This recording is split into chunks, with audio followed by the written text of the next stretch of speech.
रायपुर के रहने वाले वर्मा जी की इकलौती बेटी नेहा की शादी होने वाली थी। पंडित जी ने शादी का मुहूर्त निकाल दिया था और नेहा की शादी का मुहूर्त निकला था जून के महीने में। जून के महीने का मतलब था पसीने से तरबतर करने वाली गर्मी। नेहा भी गर्मी में शादी नहीं करना चाहती थी, इसलिए उसने अपने पापा वर्मा जी से कई बार कहा कि मुहूर्त बदलवा दो, लेकिन नेहा की शादी का अगले 2 साल तक कोई मुहूर्त ही नहीं निकल रहा था। इसलिए जून के महीने में अपनी बेटी की शादी करना वर्मा जी की मजबूरी बन गई थी। शादी का दिन पास आ रहा था और घर में नाती रिश्तेदार इकट्ठे होने शुरू हो गए थे। अजी सुनते हो, रेलवे स्टेशन चले जाना, आज नेहा की बुआ जी आने वाली है। आप तो जानते हैं ना, अगर आपको स्टेशन पहुंचने में 5 मिनट की देरी हो गई तो बुआ जी गर्म हो जाएंगी। अरे गर्म तो जयपुर का मौसम हो रखा है भाई। राजस्थान में रहने वालों को तो गर्मी के मौसम में शादी करनी ही नहीं चाहिए। पापा तो कैसे काम चलेगा, मौसम तो देखिए। मुझे तो लगता है कि इस शादी वाले दिन मेरा सारा मेकअप पसीने से ही बह जाएगा। तुझे अपने मेकअप की लगी है और मैं इस बात से परेशान हूँ कि इतने सारे रिश्तेदारों के लिए पूरा दिन चाय पानी का इंतजाम कैसे होगा। अरे मम्मी, आपसे कोई चाय नहीं मांगने वाला। सब लोगों का पेट पानी पी पी कर ही भर जाएगा। मौसम का मिजाज देख रही है ना आप। अच्छा ये सब बात छोड़ो, मैं सबसे पहले स्टेशन जाकर बुआ जी को ले आता हूँ, वरना घर में आते ही हल्ला मचा देंगी। कुछ देर के बाद वर्मा जी अपनी बड़ी बहन यानी कि नेहा की बुआ जी को स्टेशन से लेकर घर लौट आते हैं। लेकिन बुआ जी सर से लेकर पैर तक पसीने से भीगी हुई थी और उनके शरीर से पसीने की बदबू भी आ रही थी। साथ ही गर्मी की वजह से बुआ जी का पारा भी अच्छा खासा हाई हुआ था। हाय हाय, क्या जरूरत थी इस मौसम में शादी करने की? है भाई, इतनी गर्मी तो हमारे यहाँ नहीं पड़ती। यहाँ तो स्टेशन पर पैर रखते ही ऐसा लगा जैसे अंगारों पर पैर रख दिया हो। अब क्या करे दीदी, इस मौसम में तो ऐसी ही गर्मी पड़ती है। अरे जल्दी से मेरे लिए शरबत बना कर ला, और सुन, थोड़ी ज्यादा बर्फ डाल कर बनाना। हाँ दीदी, अभी लेकर आती हूँ। और इस कूलर में पानी भरा है कि नहीं भरा? ऐसी गर्म हवा फेंक रहा है जैसे कूलर नहीं बल्कि गर्म हवा का झोंका हो। अब नहीं दीदी, इसमें पानी भरा हुआ है। अब गर्मी इतनी पड़ रही है कि कूलर से भी कोई असर नहीं होता। अरे तो एसी का इंतजाम कर दो भाई। देखो इतनी गर्मी में मैं नहीं रह सकती, मुझे तो एसी वाला कमरा चाहिए। दीदी आप परेशान मत होइए, आप हमारे कमरे में जाकर बैठ जाइए, वहां पर एसी लगा हुआ है। ये बात तूने बिल्कुल सही कही भाई, इतनी गर्मी में मैं नहीं रह सकती। इतना कहकर बुआ जी मिस्टर और मिसेस वर्मा के कमरे में जाकर बैठ जाती हैं।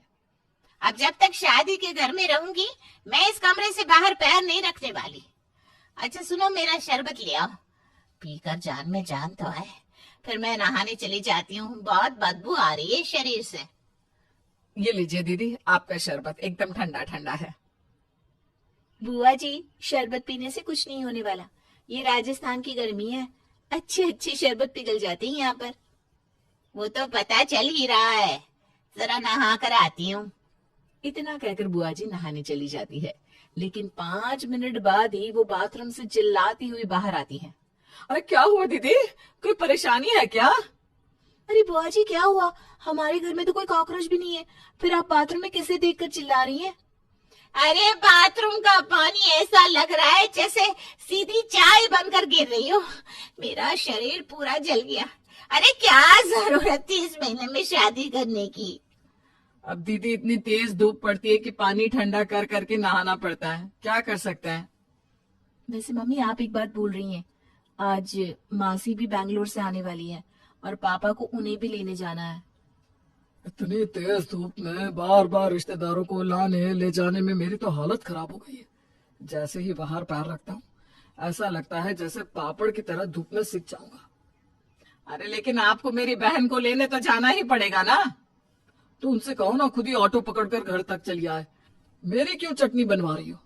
अच्छा जी, आपकी बहन आए तो आप भागे भागे रेलवे स्टेशन चले गए और मेरी बहन आ रही है तो बहाने बना रहे हो। कहाँ फंस गया यार, जाता हूँ, अब नेहा की मासी को भी मैं ही लेकर आऊंगा बस। कुछ देर बाद मिस्टर वर्मा नेहा की मासी कावेरी को लेकर घर आते हैं। क्या जरूरत थी दीदी इतनी गर्मी में शादी करने की, और अगर करनी ही थी तो बैंगलोर आकर करनी चाहिए थी। अरे मासी, मेरी शादी बेंगलोर आकर कैसे हो सकती है? देखो नेहा, मैं सच बोल रही हूँ। अब यहाँ पर तुम इतना अच्छा मेकअप करवाओगी और तुम्हारा सारा मेकअप ना पानी की तरह बह जाएगा। अरे दुल्हन हो तुम, और तुम्हारे चेहरे पर देखो गर्मी की वजह से कितने सारे दाने नजर आ रहे हैं। सच में मासी, मुझे भी ना इस बात की बहुत चिंता हो रही है। लेकिन आपकी स्किन तो बहुत अच्छी दिख रही है। दिखेगी ना, मैं बेंगलोर से आई हूँ। वहां का क्लाइमेट कितना अच्छा रहता है जानती हूँ। वहां पर जब किसी की शादी होती है ना, तो स्किन से मेकअप ऐसे चिपक कर रहता है। लेकिन यहाँ पर तो तुम्हारा क्या होगा भगवान ही जाने। अच्छा ठीक है कावेरी, अब ज्यादा बातें मत बना।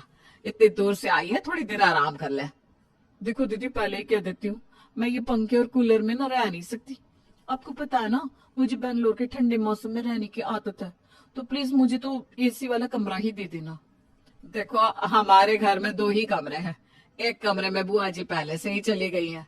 तुम एक काम करो, तुम भी मेरे कमरे में चली जाओ। डबल बेड है, तुम बुआ जी के साथ तो एडजस्ट कर ही सकती हो। गर्मी में तो किसी के साथ भी एडजस्ट कर लूंगी, बस मुझे गर्मी नहीं लगनी चाहिए। इतना कहकर कावेरी मिसेस वर्मा के कमरे के अंदर चली जाती है। कावेरी काफी मॉडर्न थी, इसलिए अब उसे ज्यादा गर्मी लगती है तो वो छोटे छोटे कपड़े पहन लेती है। और ये देखकर बुआ जी की आंखें बाहर निकल आती है। हाय हाय, ये क्या फैशन है? अरे शादी के घर में आई हो, कम से कम कपड़े तो ढंग के पहनो। मेरा तो मन कर रहा है कि कपड़े ही ना पहनूं।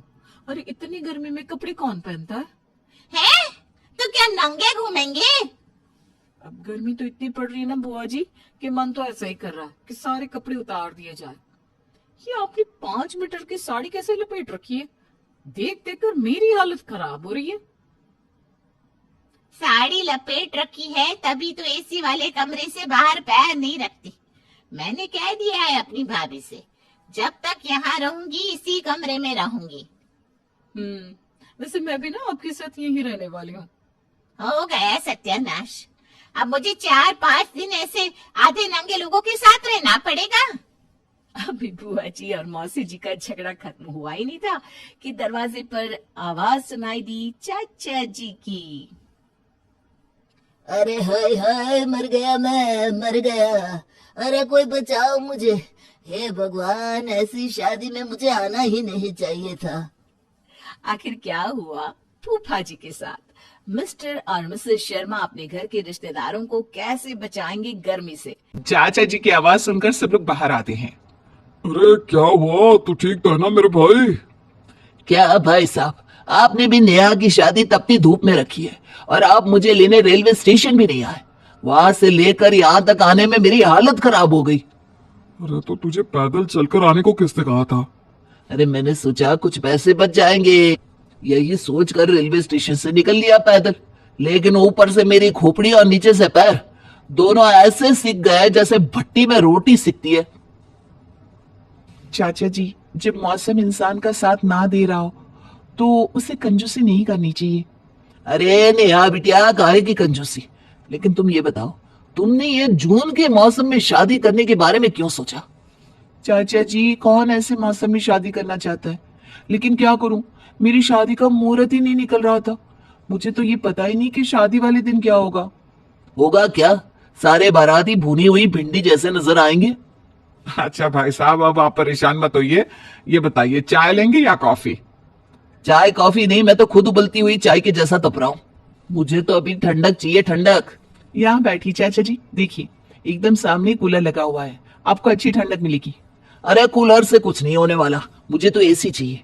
एसी के बिना मैं रह ही नहीं सकता। लेकिन हमारे घर में तो 2 ही कमरे हैं। वैसे दोनों कमरों में एसी लगा हुआ है। एक कमरे में बुआ जी और नेहा की मौसी है और दूसरा कमरा तो नेहा का है। अब हम दुल्हन का कमरा तो किसी को नहीं दे सकते ना। अरे कोई बात नहीं, जिस कमरे में नेहा की मासी और बुआ है, बस उसी कमरे का दरवाजा ना थोड़ा सा खोल दीजिए, मैं उसके बाहर ठंडक लेकर बैठा रहूंगा। अरे लेकिन ऐसे कैसे भाई साहब, थोड़ा अजीब लगेगा ना। अब लगता है तो लगेगा अजीब, थोड़ी ठंडक मिलेगी तो जिंदा रहूंगा ना, वरना तो सर से लेकर पैर तक पसीना ऐसे बह रहा है जैसे पहाड़ों से नदी बहती है। कुल मिलाकर वर्मा जी के घर का माहौल बहुत फनी हो चुका था। एक तरफ बुआ जी और मौसी का झगड़ा चल रहा था, तो दूसरी तरफ उन्हीं के कमरे का दरवाजा खोलकर चच्चा जी भी दरवाजे के पास बैठकर ठंडक ले रहे थे। इसी तरह करते कराते शादी का दिन आ गया। शादी वाले दिन लोगों की गर्मी से हालत खराब थी।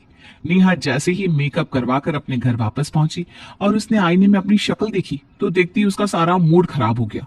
देखो ना मम्मी, मेरा सारा मेकअप बह बह कर गिर रहा है। मेरा दूल्हा तो मुझे देखकर ही भाग जाएगा। मैंने तो तुम्हें पहले ही कहा था। देखो नेहा, अब तुम ना एसी वाले कमरे से बाहर ही मत निकलना। हाँ, लेकिन शादी के लिए स्टेज तक तो मुझे जाना पड़ेगा ना, और इस स्टेज पर तो एसी भी नहीं लगा हुआ। फिर तो पता नहीं तुम्हारा क्या होगा। देखो कावेरी, तुम ना अपने चेहरे पर इतना मेकअप मत करो। कब से चेहरे पर कुछ कुछ लगाई जा रही हो। अरे पसीने से सब कुछ बह गया ना तो बहुत डरावनी लगोगी, कोई पहचान भी नहीं पाएगा तुम्हें। क्या जीजी, एक तो आपने इतने गर्म मौसम में शादी रख दी, ऊपर से मेकअप करने के लिए भी मना कर रही हो। अब आप ही बताइए ना, बिना मेकअप के मैं कैसे रहूंगी। बेकार की बातें छोड़ो, बारात आ गई है।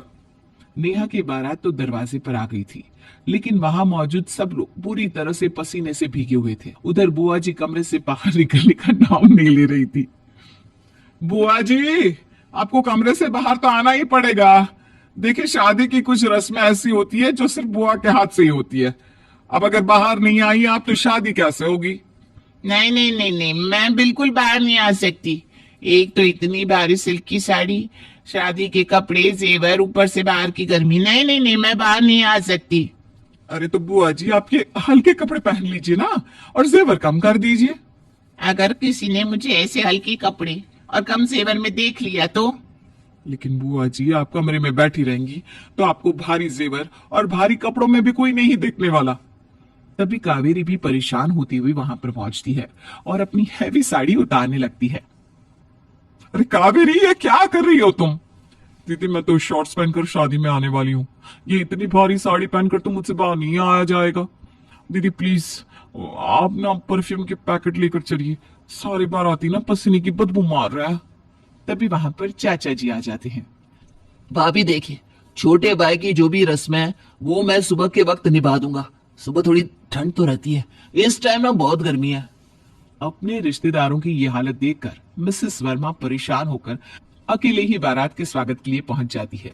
लेकिन वो देखती है कि वहां पर दूल्हा और बाकी के सारे बाराती गायब थे। अरे ये क्या, सब लोग कहां पर चले गए।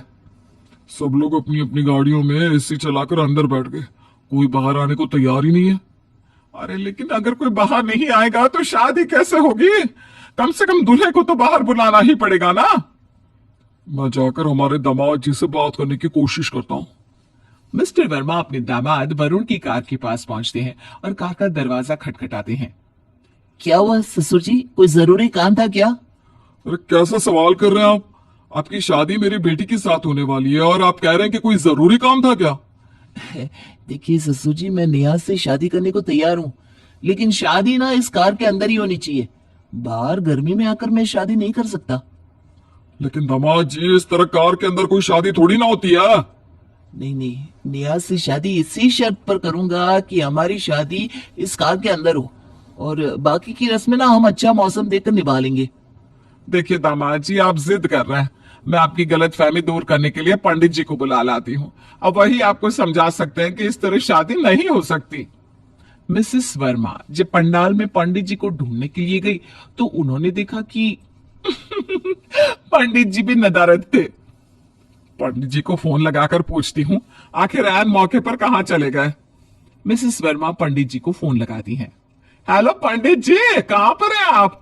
आपको पता है ना आज हमारी बेटी नेहा की शादी है और आपको यहाँ आना था। मिसेस वर्मा, गर्मी के मारे बाहर निकलने की इच्छा नहीं हो रही है। एसी कैब बुक करवा कर आया था और उसी कैब वाले को ज्यादा पैसे देकर मैं उसी के अंदर बैठा हुआ हूँ। अरे लेकिन आप है कहाँ। आपके घर के ठीक बाहर, अब वहीं आ जाइए।